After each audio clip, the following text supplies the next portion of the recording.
This show is brought to you by the Garden Gurus and Evergreen Garden Care. Evergreen Garden Care and their market-leading brands are some of the most trusted consumer brands within the garden care market. They produce high-quality garden care products designed to help people create their own green oasis. Whether it's a garden, a balcony, or potted indoor plants, they want to inspire anyone, anywhere to be able to easily create and maintain their own garden. To find out more about Evergreen Garden Care, head to www.lovethegarden.com. Garden Express are Australia's leading mail-order gardening service, offering a wide range of quality garden products. Each week on the Garden Gurus Live, the team at Garden Express will share a weekly offer, so make sure after today's show you jump online and visit their website.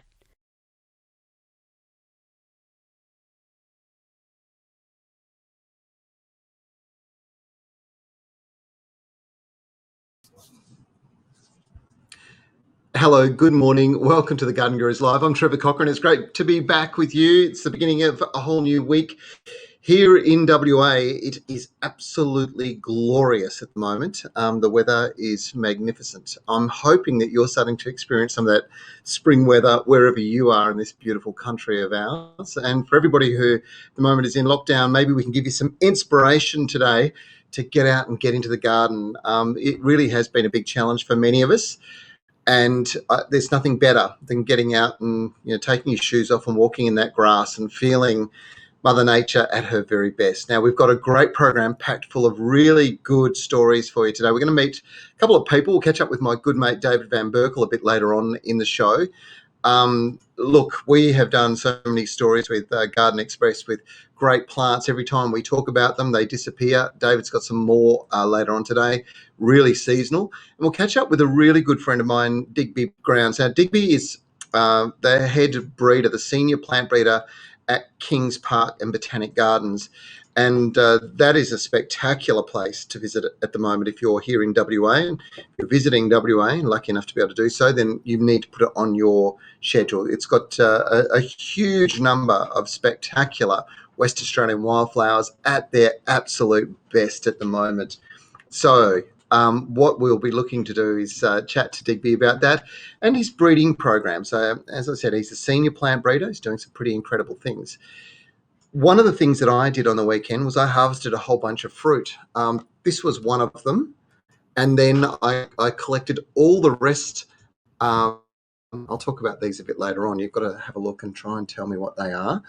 And the other one was that I picked the last of my oranges, which is very, and I did notice as I was doing it that all of my citrus are just starting to go into fruit bud or going into flower. So there's some things you need to do. We'll talk about that a bit later on because what you do now makes a massive difference to the crop that you get next year. And there's something that you do need to do that'll really get them off to the best possible start. And of course, I mentioned this, plant of the week. I'll talk about these a bit later on. In the meantime, tell us what that is. If you've grown it yourself, if you know what it is, if you know how good they are for you, they're really remarkable. So make sure you send us a comment and let us know. Now, I will answer all of your questions as we go through today. And as we go, we will pick some winners of some Fothergill seeds and we'll have a book. I'll find a book for you and we'll give that away as well. I've got a few odd fruit and veg that I will share with you. And we will we'll obviously make sure that as we're going through, we're answering your questions. I'm just going to say to you, we've got a little technical problem. I'm not sure what it is. We'll just take a quick break. We'll be back in one sec. Just hold on.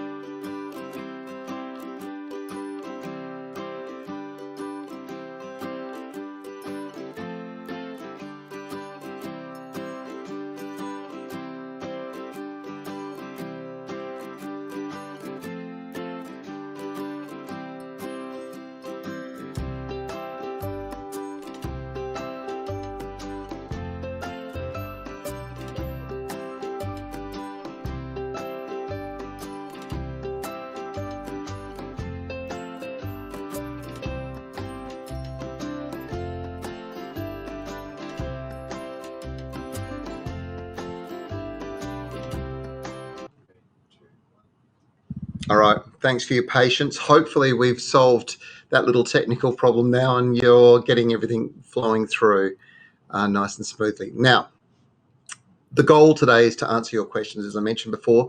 Please tell us where you're from. If you're from Adelaide, it's fantastic. But if you're outside of Adelaide and you're in a different area, then you need to let me know, because it may affect the answer that I give you on the question you raise. Also, there's other places in the country that at the moment we're seeing very, very different weather conditions. So if you're in the north, make sure you say far north Queensland or the Northern Territory or wherever you are. So please let us know the city or the suburb or the town that you're in. And please share this with your friends. Hit the like button and we'll see what your friends are doing as well, because it'll share everything both ways and give them a chance to participate. Leonie is in Adelaide. Good morning to you, Leonie. Speaking of Adelaide, any suggestions for retaining water in hanging baskets? A friend suggested nappies. Leonie, absolutely not nappies, all right? Because the polymer that's used to absorb moisture in that is not something you want getting into your plants. There are water absorbency polymers that you can use.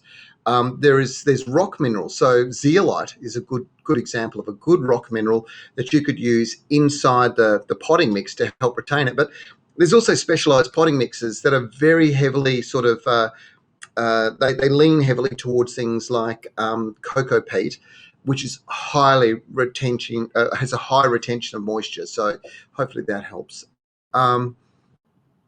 Definitely not nappies. Elizabeth, we're not sure where you're from, Elizabeth. This is why it's important you do let us know. But your question I can answer. My citrus is starting to bud. Can I repot it now? If you repot it now, you might risk it dropping its flower and its fruit. But that's also going to happen as the fruit starts to develop. So if ever you're going to do it, I would do it now. Do not damage the roots. Be very gentle with it and you should be fine. And how's that? Speaking of citrus, does anybody know what that is? Now, it's not one of these. I picked a whole heap of lemons as well last week. But do you know what that is?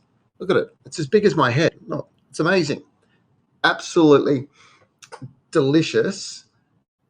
Tends to from tropical kind of more warmer climate environments. Will grow very well in places like New South Wales, Sydney, further north, and certainly in Perth, fresh out of my garden. I only had one on the tree, and I'm sure we've got a few questions coming up about that might relate to this. But tell me, do you know what it is? It's huge. Look at that. It's amazing. All right. Let's keep rolling on.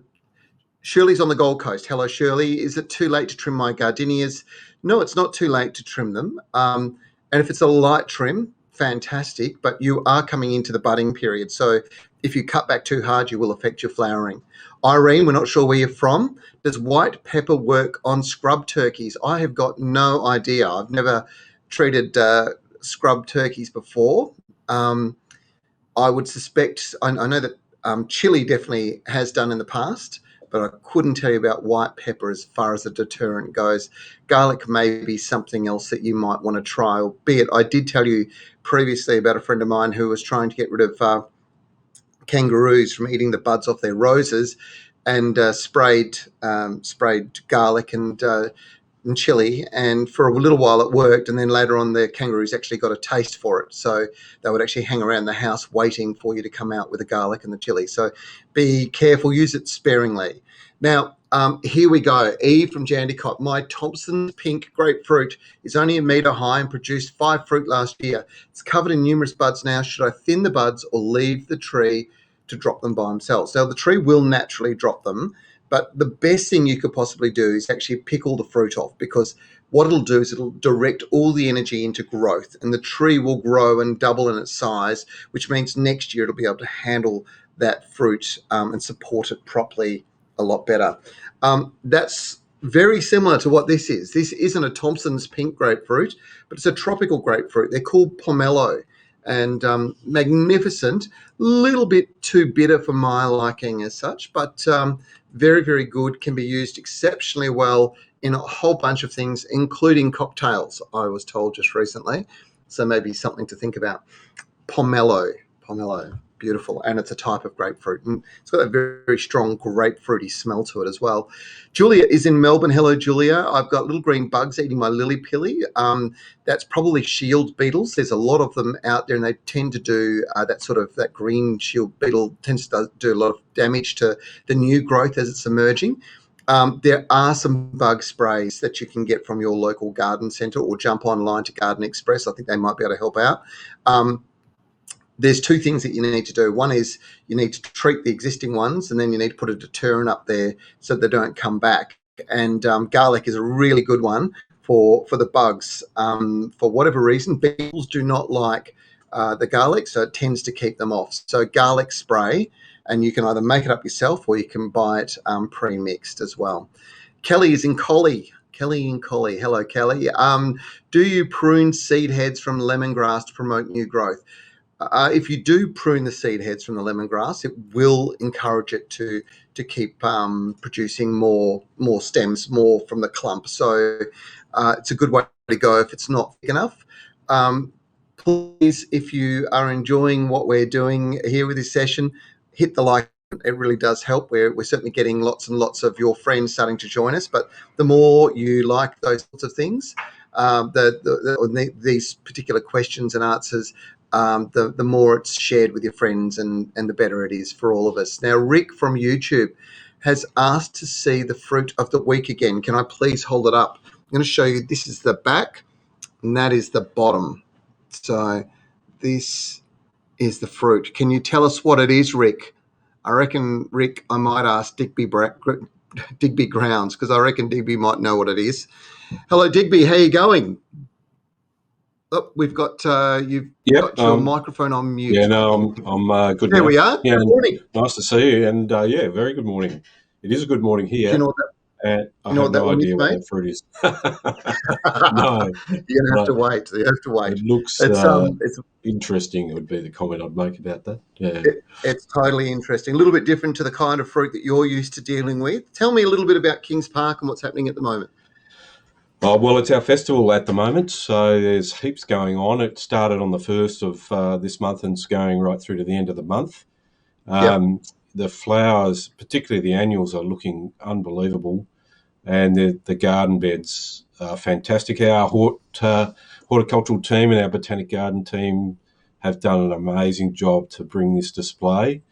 Come along. It's even during the week, it's a beautiful day to day. Come early. It gets pretty packed here in Kings Park, particularly on the weekends. So if you can find time during the week, certainly come along and see the spectacle. Also, lots of events going on. Live music on the weekends. There's great things happening in aspects in the shop. We've got artists in there that'll talk through their art with you. There's just so much going on that it's almost hard to think about. We had our plant sale actually this weekend, the Friends of Kings Park's plant sale, and that was just packed and really well attended. I think they pretty well sold out of every plant they had. So people are loving Australian plants at the moment. Yeah, and those the funds that are raised from that go towards assisting with the breeding program, do they? Yeah, some of them do.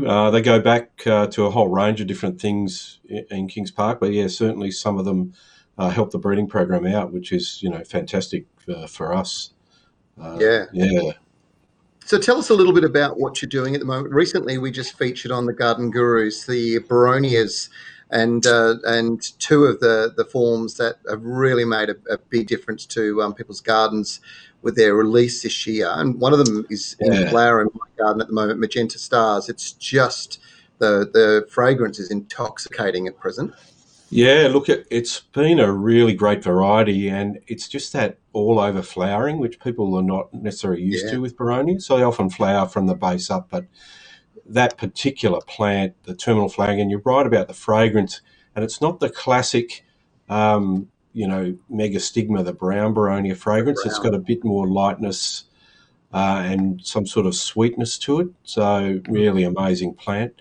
The other one, Plum Bells, also has a fragrance a bit more like the megastigma. and a bit hardier plant, and that's coming in a bit later.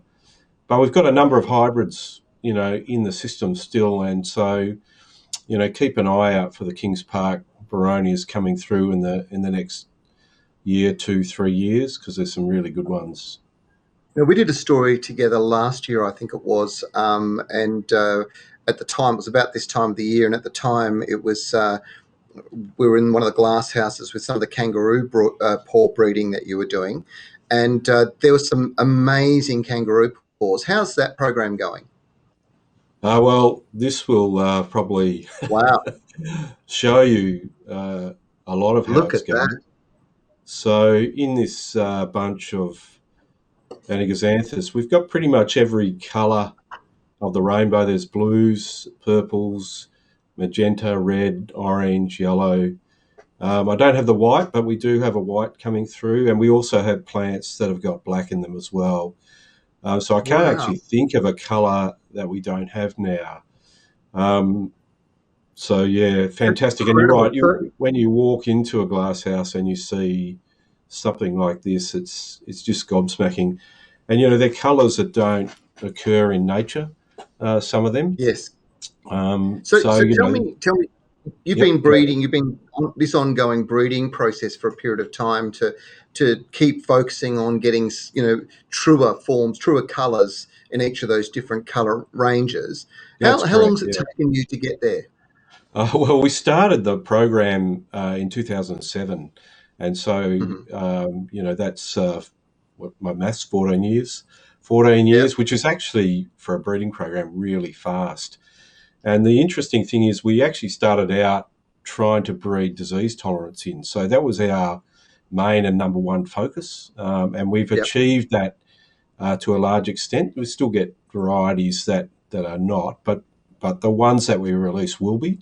But along the way, when we were doing that, all these just amazing colours and colour combinations were coming through. And so now our focus is on fixing those colours and colour combinations. Digby, just for the viewers, how about taking a few of those individual flowers out and just showing right up to the camera? Because I remember seeing the blues and the purple sort of colours and just going, I've never seen those ever before. Look at that. That is, so that's got blue, green and purple in it. This is similar to one that we're actually releasing, which will be available in retail outlets from about autumn next year, called Masquerade. So, that'll be the first blue-toned kangaroo paw that's been available anywhere. Like this one here has got some creamish and purple and pink tones to it. I've just got so many. This one's, orange and purple. Similar to one that we've got out at the moment called Royale. This one's got emerald green and purple tones to it. What have I got here? This one's a branched one. You can see the branching, and that's a target that we're trying to achieve in a range of colours. So that's a pinkish mauve plant. There's these bright yellow ones that are really eye-catching. So there's a lot of yellows available already, but we're trying to breed ones that are a bit more petite and can be used indoors as well.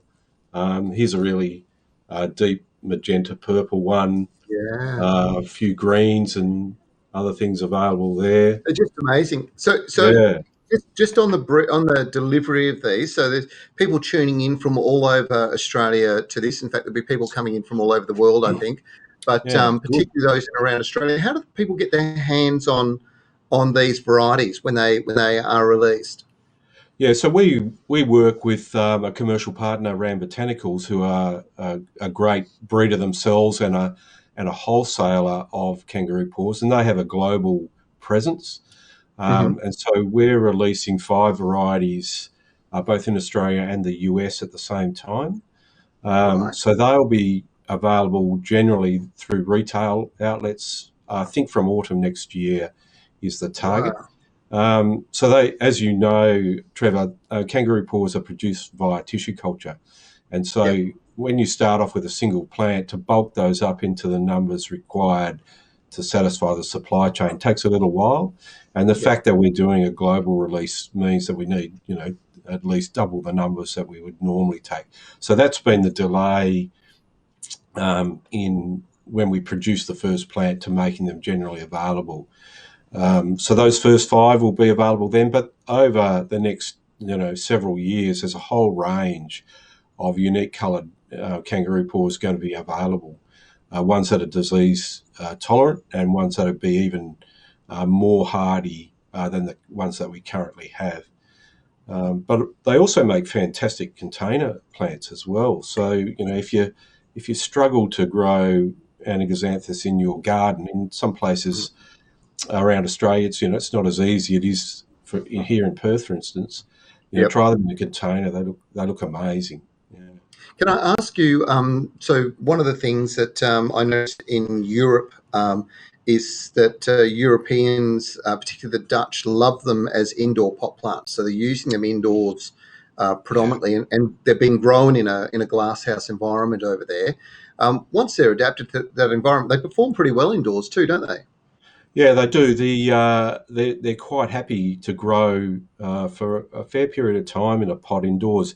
The only issue with that is that because the colour is an anthocyanin, they tend to fade in low light. But the interesting thing about when I have them in the glasshouse and the colours fade, you get these muted pastel colours coming through, and people love them. So you actually get a single variety that has sort of 2 different colour forms depending where you grow it.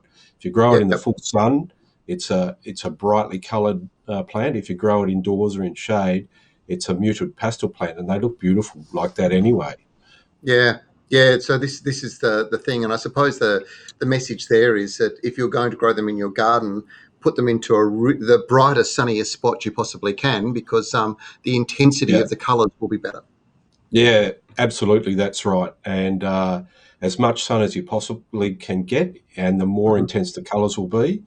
But, if you grow them in shade, they're still a really beautiful plant. You're just not going to get what's necessarily on the label, but you still get a great plant. Yeah, well, I'll be looking forward to those in autumn, and definitely getting some into my garden.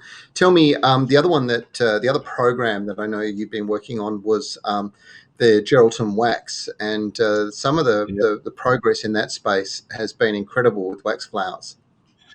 Look, it absolutely has. And, wax flower is Australia's #1 export flower crop. And so it's grown around the world, but it's, as you know, endemic to Western Australia. So we're taking advantage of that and releasing both cut flower and pot plants, again, globally. But because we own the intellectual property, we're able to get a return from a global market back to Kings Park. And we've got plants, just flowered recently is a plant that's got 30 millimetre flowers on it. Now, that's the biggest wax flower I've ever seen. It's astonishing. Yeah, 30 millimetres. And so, again, we're developing plants that instead of just being a filler as a cut flower, they're becoming feature fillers. But they also look amazing in the garden as well. And we have compact varieties now that fit into modern gardens much better than the standards that used to be grown. Yeah, and I think that's the thing is you're working through natural selection here to pick varieties that have got a more naturally compact habit, and then working and breeding those to ensure that you're keeping them really, really tight and low. Yeah, look, that's right. And Trevor, we're an environmentally focused organisation, and this is probably the only environmentally focused ornamental breeding program on the planet.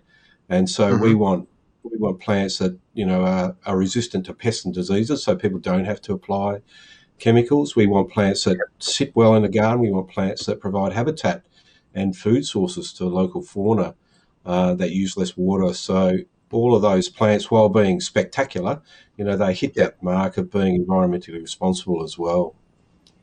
Digby, you guys are doing some amazing work out there at Kings Park, and certainly if anybody's tuning in and they're from Western Australia, this is the time to get to Kings Park and really celebrate. Great.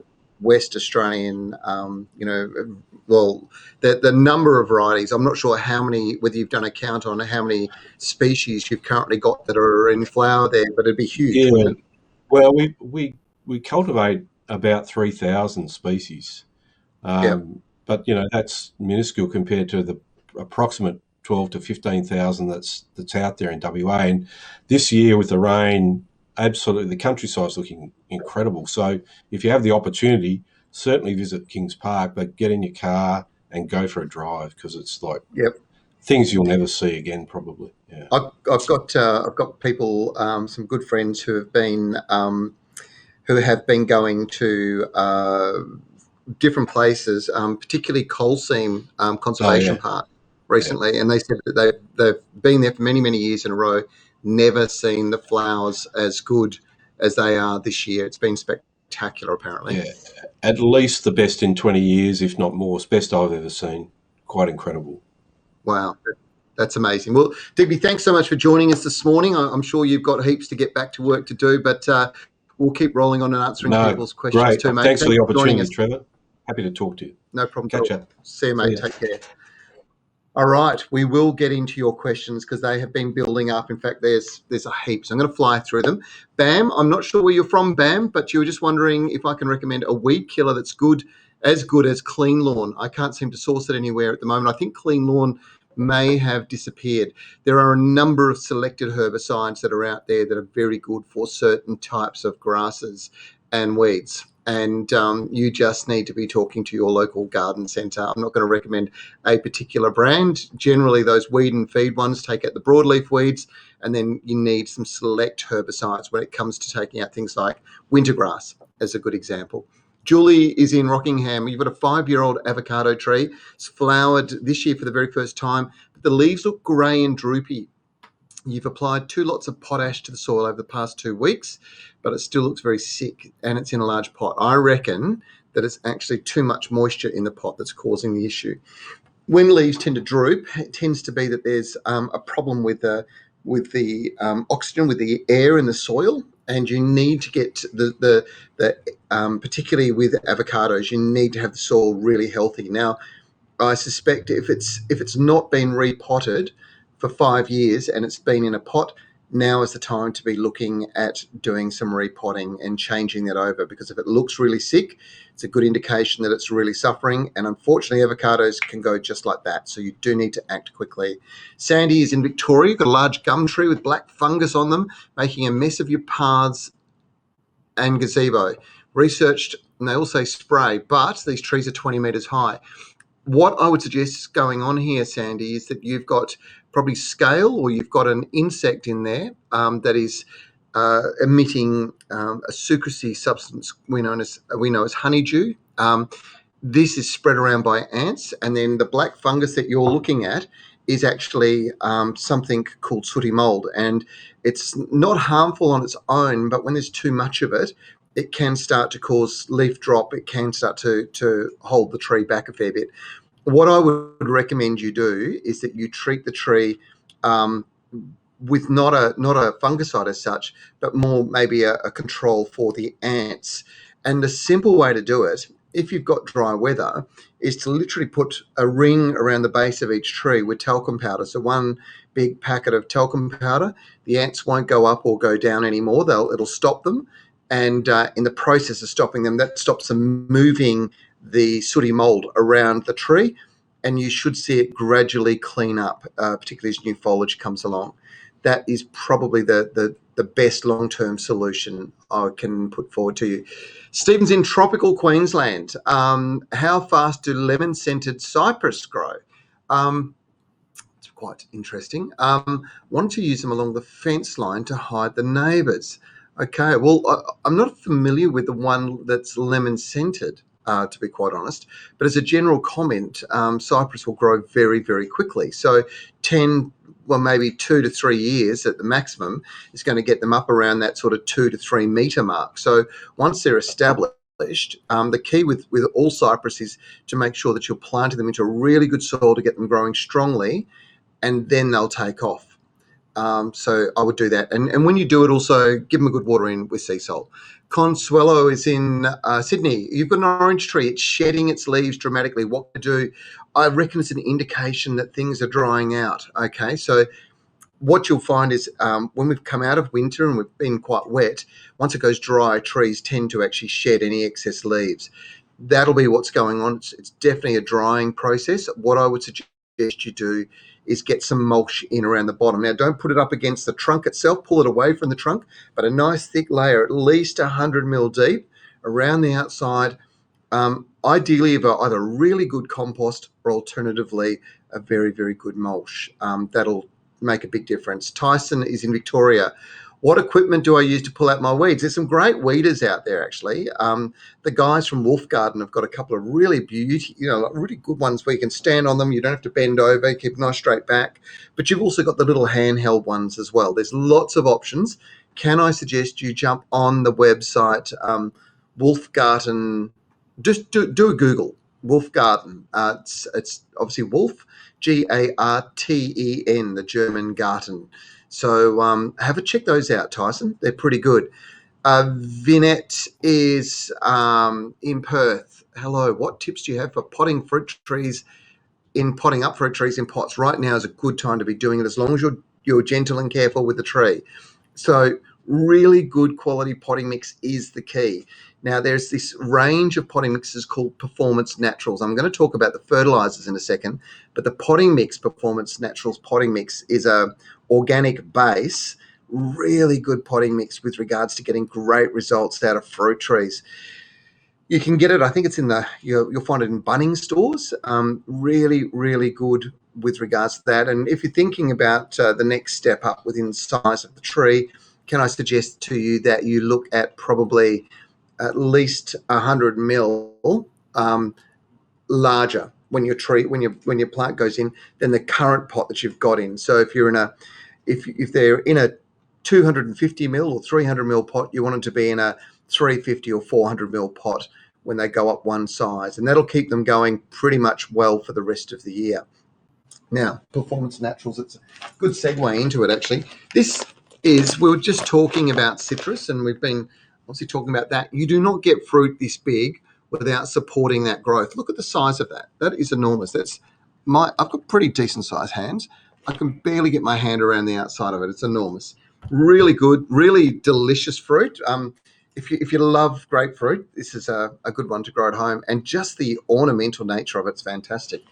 But to get them that big, to get any crop going really strongly, you need to have the right blend of nutrients. And these guys, Scots, have put in a huge amount of scientific research into developing fertilizers and also their potting mixes with the Osmocote range that specifically deal with the needs of a tree. For example, this has got 3 months slow release fertilizer in it. It's boosted with magnesium. Magnesium, vitally important, particularly for citrus. So if you've got citrus in pots, magnesium and iron, really, really, really important. And this one's also got a low odor manure and also seaweed in it. So the mix of different types of let me put that down, of nutrients in here is quite amazing. So there's 2 types of nitrogen, for example. They use some wonderful organic ingredients, some that I didn't realize could be used. Feather meal as a good example. Really good source of a slow release nitrogen.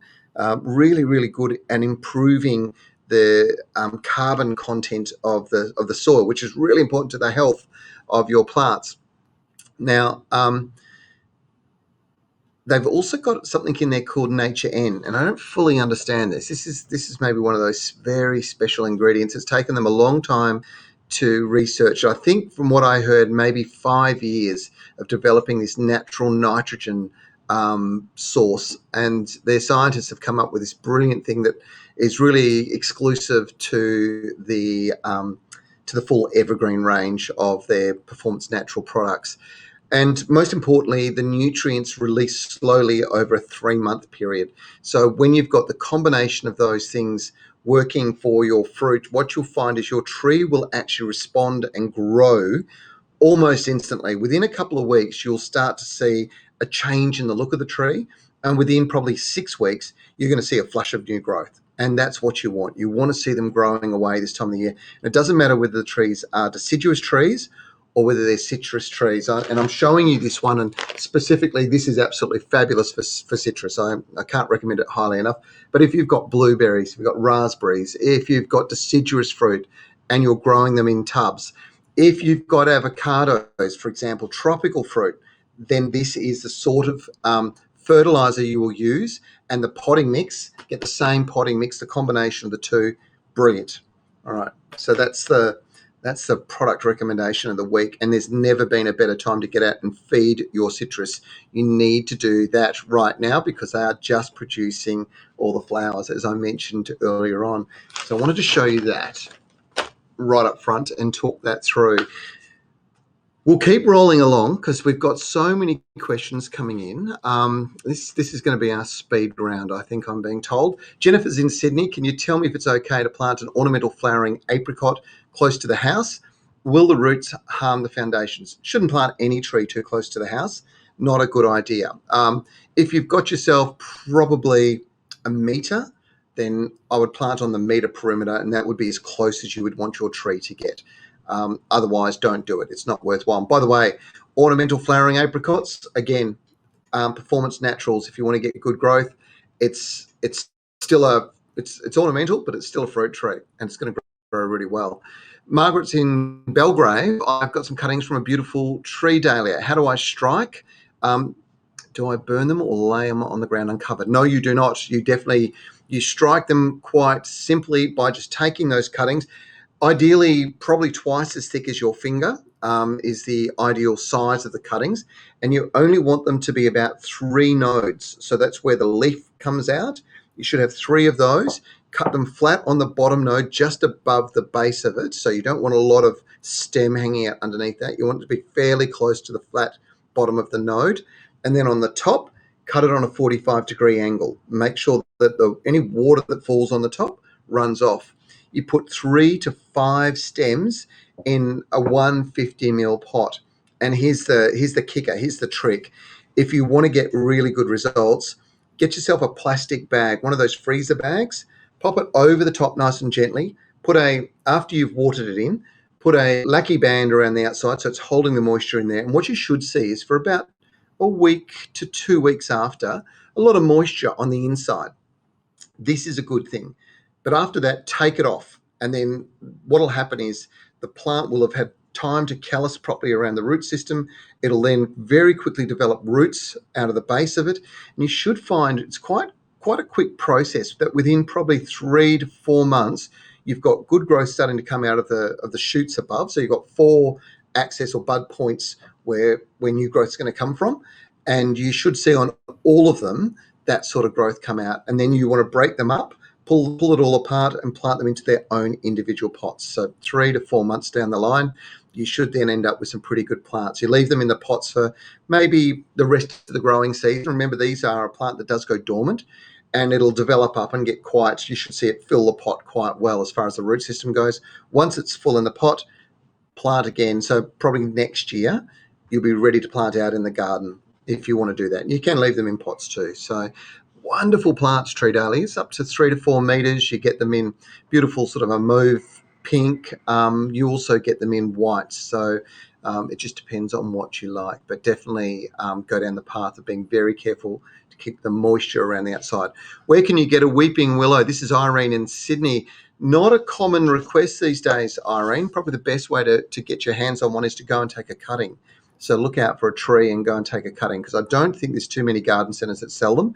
And in certain parts of the country these days, they're actually declared a weed of significance, because they do get into our waterways and they compete with natural plants that would normally be there and tend to smother them out. Erin is in central Victoria. I want to relocate a conifer that's about 4 to 5 years old. Research says only move them when they're young. Would this be okay? Depends on how big it is, Erin. The bigger they are, the more of the root system you've got to get out. So pretty difficult to transplant. I'm not quite sure that you're going to be successful. You may need to write that one off if it needs to come out of the location that it's in and buy yourself a new one and put it into the new spot where you want it to be. Jenny's on the central coast of New South Wales. We are all over the country today, which is fantastic. What is the safest way to stop the king parrots from eating all of the locusts? Oh, break your heart, Jenny. Okay, it's pretty hard with parrots. You either have to put some netting up. You can try some deterrents. There are some spray deterrents, and most of them use things like garlic and chili and even white pepper as a bit of a deterrent for the parrots. Probably going to have to sacrifice some fruit, but maybe that if you can't net them, maybe that's the way to go. Tyson in Melbourne, do you have some advice on growing fruit and vegetable seeds? Yes, Tyson, right at the moment, plant them out into some good seed raising mix in trays. Literally plant over the top of the soil, sprinkle a little bit over the top, water it in. You don't have to do any more. This is the time of the year when they will all sprout. It's just a case of keeping the moisture up to them. And within sort of probably 10 to 15 days, pretty much every type of vegetable seed is going to be sprouting. So you can't go wrong there. Now, we've got a fantastic episode of the Garden Gurus coming up for you this weekend. And we thought we'd ask Nige to give you a bit of a preview of the episode. Weeds can be a real chore in the garden, but I've got a few tips for you on how to deal with them this Saturday on the Garden Gurus.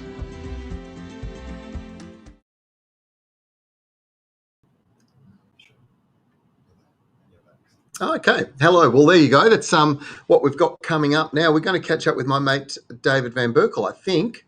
Can't quite see David, though, at the moment. I can hear you, Trev. I'm here, mate. David, there you are. I can see you there. We go. Just can't see you on my screen. How are things going? Yeah, going really good. Really good this week, Trevor. Yourself? I think David's microphone might be muted. You can hear him? No, I can't hear him. So we might need to reset that and just come back to you in a second, David. There's something definitely not going on quite right technically here at this end. All right, well, just whilst we are waiting to have a bit of a look at that, I'll let the guys look into what's going on. Might just move and just chat to you with a few more questions because they're flowing through. Marina is in Sydney, for example. I've got a question regarding conifers, and this is a pretty good one. They're turning red. What can I do with them? Now, generally that sort of reddish colour with conifers is something that would happen when you have a very, very cold turn. That's the sort of thing that would normally happen. Not quite sure why they would be that colour. Could you do me a favour? If you wouldn't mind, would you please send us through a photograph? That'll help us an awful lot. And we'll see what we can do. We're just currently working through internally here to try and get David back up. We'll have a chat to him about his Princess Lily collection pretty soon. I'll go to a question from Margaret in Belgrave. Beautiful gardenia bush leaves have turned brown, but the stem's still green. It's really unusual to have that. Would it be because she's moved it? And what can we do to save this beautiful plant? If you've moved it and your leaves have turned brown and dried out, it's undoubtedly an issue with regards to shock. And the truth of the matter is those leaves will probably fall away. But what I would suggest you do is give it a good soak with some sea salt, and that might assist us. So we'll see how we go. We're going to ask David to disconnect and reconnect and see what happens there, and try and get him back up. Jenny is on the central coast of New South Wales. Hi, Jenny. Let's have a bit of a chat about your hebe because you've cut it back, or you want to cut it back really hard, I see, to the stump. And the question is, will that kill it? Hebes tend not to like being cut back too hard, Jenny. They can go off quite quickly, and that's really problematic. Now, I think we've got David back with us too, which is really good. Just on your hebe, I wouldn't cut it back too hard. I would cut it back to where there's still foliage on the stem. Really important with them. That'll give a chance to sort of boost its growth back. So hopefully that helps. All right, David, here he is. Hello, mate. Sorry about that little. Oh, again, mate. Take two, huh? Yeah, that's a lot better. Thank you very much for that. Good. Yep. Now, David, we've had some pretty interesting flowers coming through in the last few months in my garden. One of the ones that I got off you a few years ago were Liliums. They were fantastic. I'm looking at our collections that are up at the moment, and you've got Princess Lilies coming through. Princess Lilies are coming through next week, Trev. I think we're releasing that collection, Right. and we might be on the program with that one as well. Okay. So We've got tell us some Oriental Lilies or a Lilium, the flowering Liliums collection for us this week. So that's what you've got this week? Yes, indeed. Okay. All right. That's fantastic. Well, tell us a little bit about them. Well, you've flowering Liliums. We've got a selection of Asiatic Lilies, a Yep. beautiful pot lily, and of course the highly fragrant Oriental Lilies. So giving you a range of beautiful cut flowers, lots of blooms on each of the stems. And Yep. of course the Oriental Lilies are really quite tall, getting up to about 1.8 metres high, Trevor. 1.8. They're huge. Yeah, it's huge, and in a free draining position in the garden, they'll just rebloom year after year. They're a gorgeous product. I love them. I've got them all over my garden. I'm particularly fond of of some of the doubles that we've had previously. We've put an offer together for the viewers this week. So I think it's 21 bulbs, 9 varieties, and saving 55% down to $50, Trevor. What? That's crazy. So hang on a second. These are the highly collectible. So I'm just going back to Asiatic. They're absolutely gorgeous. Orientals absolutely gorgeous as well. And the Asiatic, they're sort of tiger lily kind of style as well, aren't they? Tiger lily style also comes in the Asiatics as well. So they're a shorter stemmed, about 80 centimetres to a metre, and you get this sort of cluster of flowers at the top, like a real sort of head crop of blooms on each stem. So it's 21 bulbs for $50. So just a single Asiatic lily in my local florist is about somewhere between $9 and $12 a flower. Really, right? That much? Yeah, they're really sought after. They're very, very expensive, and some of the cheaper ones. Sorry, that's the Oriental. The Asiatics are probably $4 or $5 at least each a flower stem. So you look at the value in this, 21 bulbs for $50.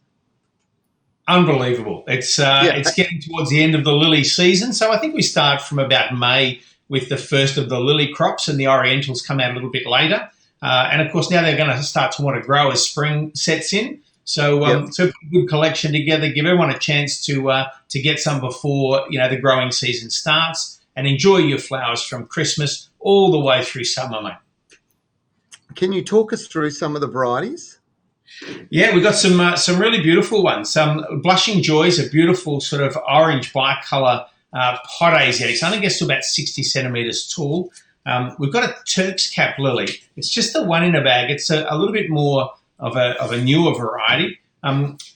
Really quite special. A smaller bloom that hangs down from over the top. We've got about 5 Orientals, some of my favourite colours in there. A lot of bicolours with the Orientals. And, of course, just that, beautiful aromatic flavours. And then the Asiatics. Cogolito is a beautiful pink one. Easy Whisperer as well. So just some of my favourites, some of the best varieties for your garden, and giving you that beautiful colour range, whites, reds, pinks, bicolours, and all of them will do well in pots. Of course, your Orientals you probably need to put a stake on to stop them from blowing over in the wind, Trevor. Yeah, good advice, David. This is the thing. It's what I love about what you do, and it's that you've grown up in this industry, and your whole life's been built around this. But you grow them at home in your own garden, so you're seeing how they're performing, and that's seeing this sort of signature collection of plants, bit by bit appearing within your range. Where these are just varieties that you love, and 2 perform. It's the best guide a gardener can ever get, I reckon. Yeah, look, I think, I'm growing more and more in love with certain plants and there's a lot of history behind some of the plants we've got in this country, the breeders, the developers, and then some of those really old-fashioned things that are maybe coming back in vogue or, in fact, I'm trying to work on bringing back from the brink of being lost. You know, they're just in selected gardens around the place, and nobody's got them available commercially anymore. So doing a little bit of work on that as well in the background, Trevor. That's fantastic, mate. There's been so many different things. I just got my delivery of begonias the other day, so they've now arrived, and I've put them into hanging baskets in the atrium. We've got a beautifully well-lit atrium, and I can't wait as they start to burst out and grow. But this really is the time to be getting a lot of these sorts of flowering plants into the ground. And one of the benefits of Liliums is that once you put the bulb in the ground, they continue to produce year in, year out. So you're not just getting that one flower stem this year, you've got them forever. Yeah, absolutely. And I think that's something that our business focuses on, is a lot more of the perennial type of products where you do get that add-on value, that it just comes back year after year. And, you know, a good bit of fertilizer for your garden, as you're talking about before, you know, everything needs a little bit of food to rebloom the following year. In some of the really warmer climates, the lilies like to keep growing. So it is a good thing after flowering to chop the stem down. But those bulbs can get, you know, really quite big, throw a few babies on the side, and end up throwing a few blooms or a few stems off each of the bulbs. So I tend to leave them in my garden. And if I'm using a pot, I go for a ceramic pot, something a little bit heavier, maybe about 30 centimetres, so you can get a group of maybe 5 lily bulbs in there. Beautiful, beautiful lush foliage. And, enjoy them on your patio, in your garden. More sun's probably better for bigger blooms. Yep. You know what, I think your advice with this is, particularly with the fragrant varieties, is really good, is actually grow them in pots maybe in the first year. Bring them in, plant them up in pots, keep them in the areas where you really can enjoy them and appreciate them. Even you know, with some of those fragrant ones, as long as you enjoy it, bring them into the house, because you know, let's face it, you know, these as cut flower stems, you're paying a fortune. Why not bring them in as living pot plants full of colour? Absolutely, and you've still got the bulb there in the garden to give you another bloom again the next season. So next year, yeah. And I just wanted to touch base, Trevor. You mentioned the tree dahlias before. I actually got hold of an evergreen tree dahlia from a local gardener probably about 5 or 6 years ago, and we released it, I think, last year or the year before. So it grows to about 1.5 meters with a plethora of pink blooms on it, but the plant is always green. It does have a bit of a dormant time, but there's always foliage on it, and the blooming is for about 6 or 7 months. It's amazing. Is that in your catalogue at the moment? It's online, I think, this week. Just getting the nod from Rowan saying we just started to put them online. So right. All right. Yeah. Well, could you put me down for one, because it's got one of my favourite plants. If it only gets to about 1.5 meters in height, it's spectacular. That'll be incredible. It's a bit more shrub-like, because the tree dahlias, they get to that 3-4 metre, and you can't reach the blooms to give them a bit of a smell. But these are terrific.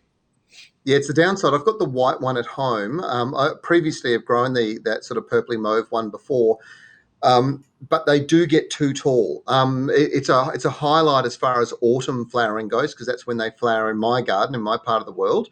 But it's, if I could get one that was more compact and you could just literally be almost at eye level and appreciate it, it would be the ideal scenario. Yeah, it's a beauty. The blooms are a little bit smaller, but what do you call it, Dave? Dwarf dark pink evergreen tree dahlia. Okay, all right. Yep. Well, I'm going to have a look at that on your website. And are you growing that in your own garden? I've got a few of them in my garden. We grow them here on the nursery, of course, so I'm enjoying them every other day. And at one stage, we had a double of the pink. We've lost that one to the world somewhere, Trevor, but a double of the pink and a single of the white. So I actually had a range of 4 tree dahlias at one stage.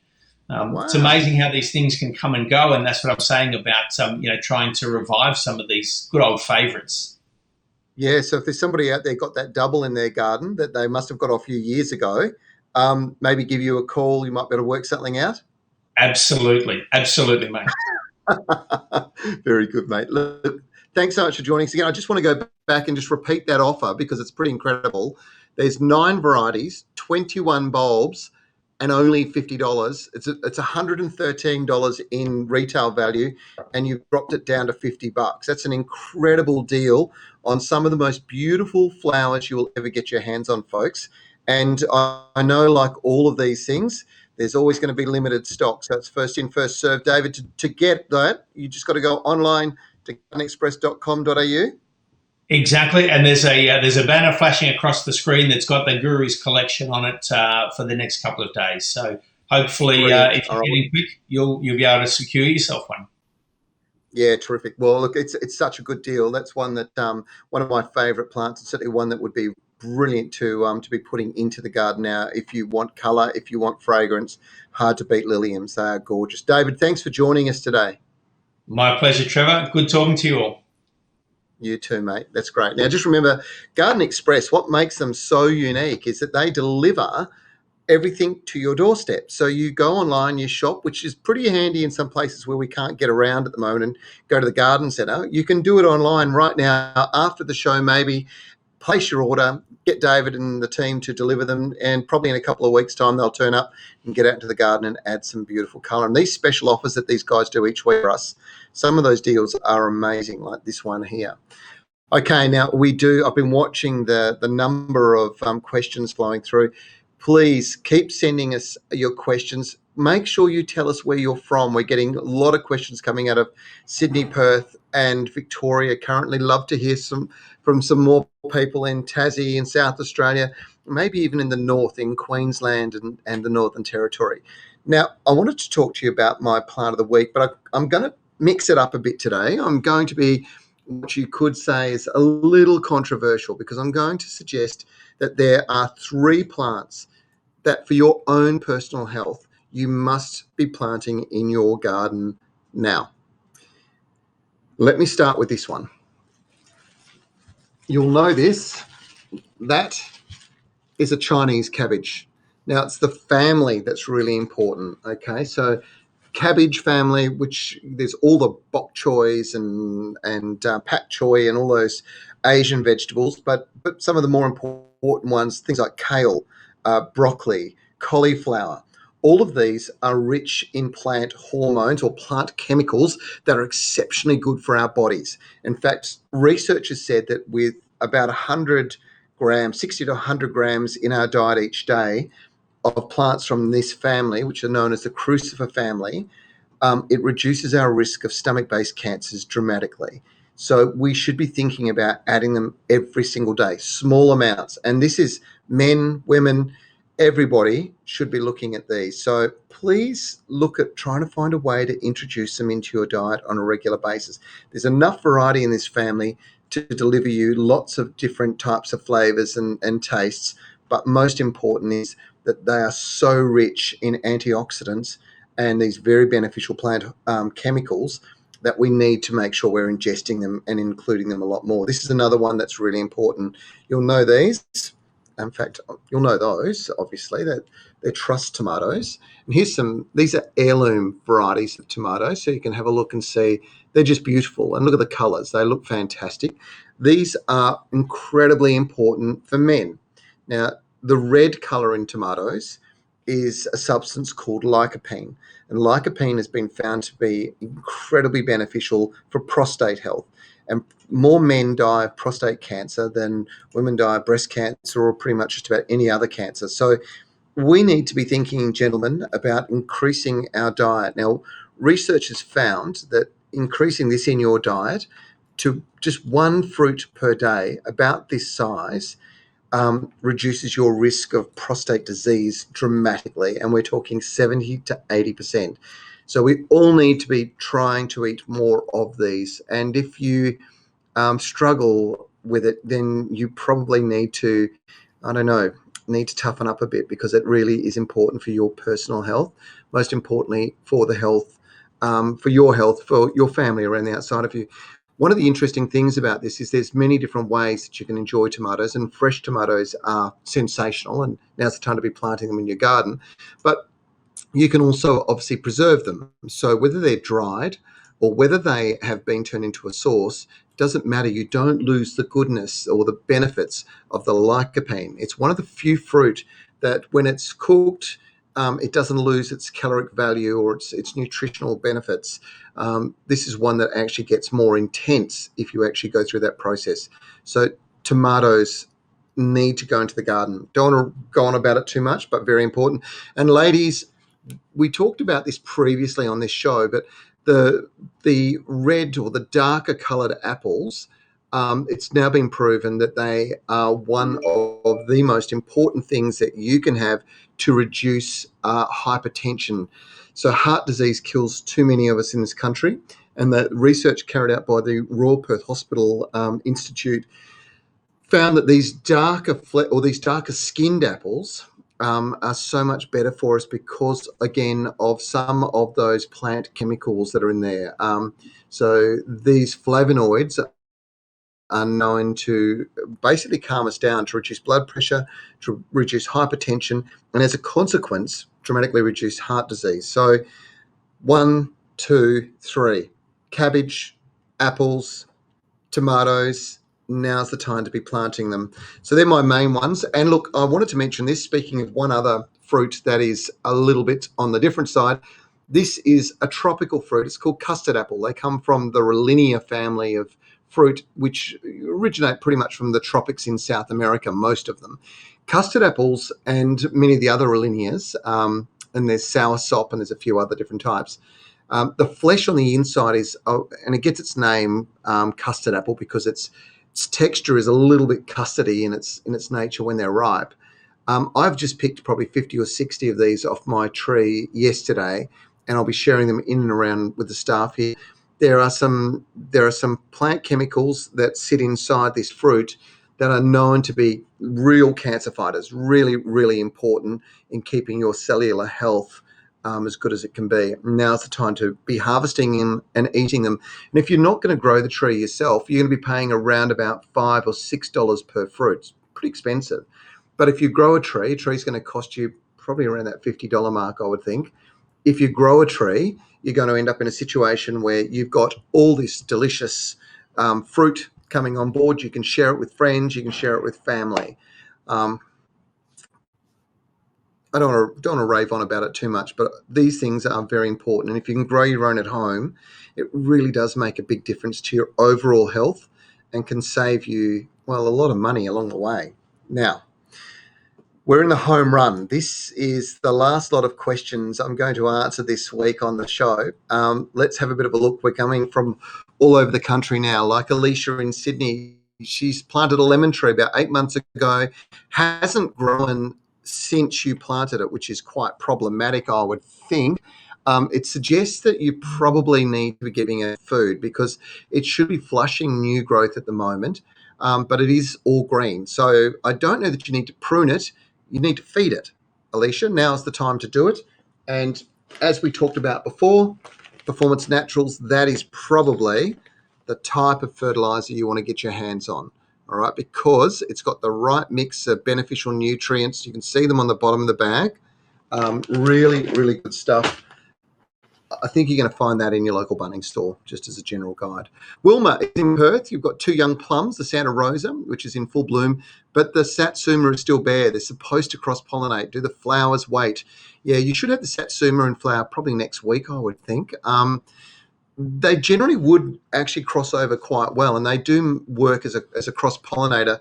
The cherry plum is always the universal one because it flowers for the longest period of time, so it can actually fertilize all of them, but the fruit itself is a little bit on the ordinary side. Satsuma and Santa Rosa are 2 of the best eating plums you'll get. So just be patient. It'll be fine, Wilma. There is a thing in the metropolitan area of pretty much every major city now in Australia where there are enough fruit trees, apples, those ones that require cross-pollinating pears, nashis and plums, where there's enough that bees doing their work in around the neighbourhood travel, around about 5 kilometres from the hive, and they'll go from one tree to another tree, and they'll carry that pollen. Even if you haven't got a tree in your yard, they'll probably be pollinating somebody else's tree with the blooms that are currently coming from the Santa Rosa. Leanne is in Doreen in Victoria. Can a Waratah stay in a pot? It depends on how big the pot is, Leanne. I would suggest that get yourself a a nice large pot? And the answer is probably yes. In fact, it's probably going to do really, really well in that environment. Waratahs are an interesting plant because they require microbes in soil. In fact, they require a type of fungus in the soil for them to really grow and do exceptionally well in a home garden environment. So inoculating that in the early stages is an important part. But once you've got it in a pot, you're controlling it quite well. The only downside to it is make sure that it's not too hot a location. So if you can give them kind of that morning sun, afternoon protection, filtered light, perfect situation. Joanne's in Orange in New South Wales, one of the most beautiful places on the planet. It is a gorgeous part of the world and amazing for its food scene. You'd like to prune a Pittosporum hedge by half. Would this be too much to take off? It depends on how much growth is on the bottom. Basically, as long as you've got some good growth on the bottom half of it, the answer is yes, you can be quite brutal.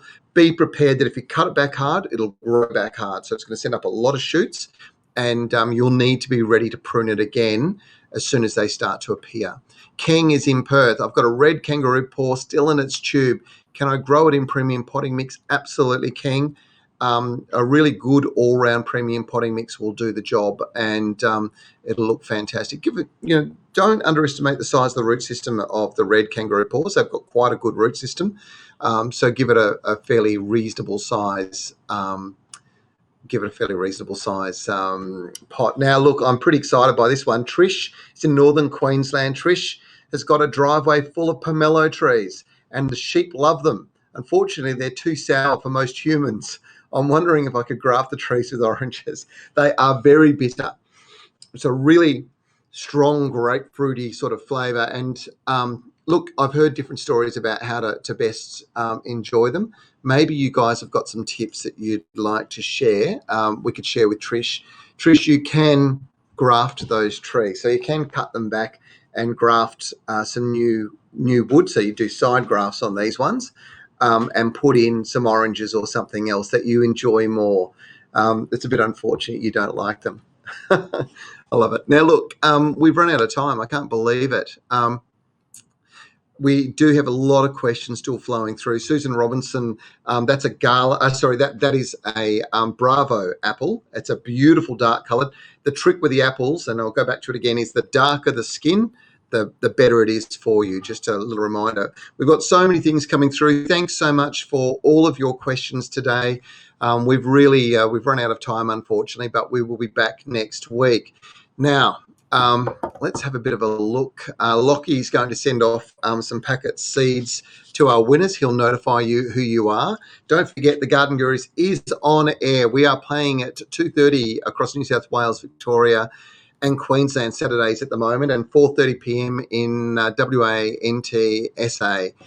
Best thing to do if you're not sure is check your local guides as to where it is being placed on Channel 9 at the moment. But it is on Channel 9 right across the country. You can catch up on past episodes on 9now.com.au. And remember, we were running this amazing $20,000 garden makeover competition. Now, this isn't a normal garden. This is an edible garden. We want you to tell us how this will transform your life. It's a really important prize. If you love growing edible plants at home, this could change your life forever. And we've done this once or twice in the last 20 years. This is the latest time. It is your chance to get on board. All you have to do is visit our Facebook page and enter there. If you want any more information about gardening generally, our website's an amazing resource. It's thegardengurus.tv. Or if you want to watch past episodes or even stories from shows that we've done in the past, our YouTube channel. If you're on YouTube, it's easy for you to tune in, but anybody else, you just got to jump on YouTube and type in thegardengurus.tv. And of course, this is all going to be converted into a podcast, so you can listen to it later on Spotify, Apple Podcast, and Audible. They all carry our podcast. Join us next Monday. We've got another great session of the Garden Gurus Live coming your way. We've got a couple of special guests coming in next week that you'll just love, who have got a really interesting take on gardening here in Australia. Make sure you tune in. It is 12 p.m. Australian Eastern Standard Time. That's 10 a.m. Western Standard Time. I hope you guys have a lovely week. You've got all of our love, all of our inspiration, all of our thoughts coming your way. Thanks to my team here for producing this today. We did have a couple of technical problems. We really appreciate your patience, and I'll look forward to seeing you again real soon. I'm Trevor Cochrane. Happy gardening.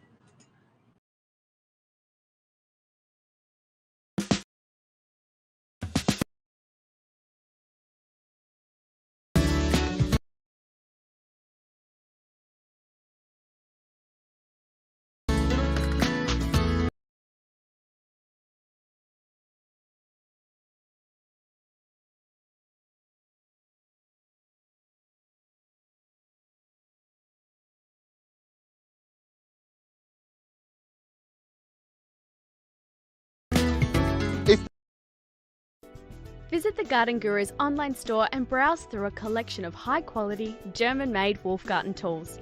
You'll also find a range of books with information to help create and maintain a beautiful garden. You can also access the online store on the Garden Guru's Facebook page.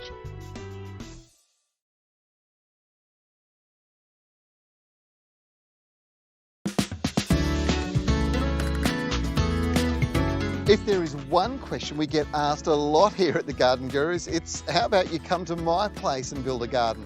Well, how about we do just that? Here's your chance to win an amazing